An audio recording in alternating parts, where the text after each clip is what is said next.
দুর্ভাগ্য আমাদের রাজ্যে, যে রাজ্য প্রতিষ্ঠিত শিক্ষাবিদ, নোবেল প্রাইজ, রবীন্দ্রনাথ ঠাকুর, নজরুল ইসলাম তাদের গর্বে গর্বিত, সেই রাজ্যে এখন আমাদেরকে দেখতে হচ্ছে যে সরকার, এসএসসি, তারা টেন্টেড অর্থাৎ অযোগ্য চাকরি যারা পেয়েছিলেন তাদের তালিকা প্রকাশ করতে হচ্ছে। অর্থাৎ শিক্ষা চুরি হয়েছে, এটা কে মেনে নিচ্ছে? মেনে নিচ্ছে সরকার।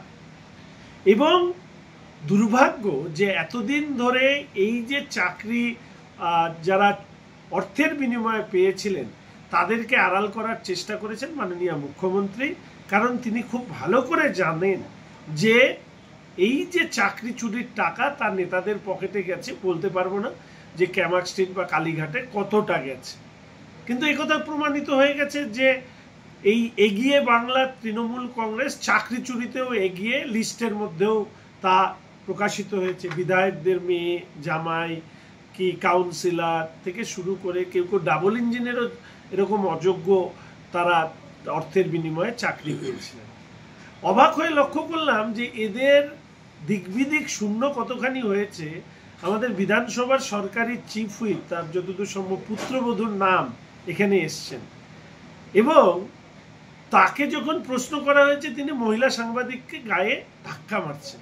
ভাবুন, অপরাধ করছেন, অপরাধের জন্য বিন্দুমাত্র লজ্জা নেই, এবং তারপরে মহিলা সাংবাদিকদের উপরে গায়ে হাত। একসময় হাইকোর্ট তার অবজারভেশনে বলেছিল এই রাজ্যে শাসকের আইন চলে না, শাসকের আইন চলে, আইনের শাসন নয়। অর্থাৎ এই রাজ্যে শাসকই হলো আইন।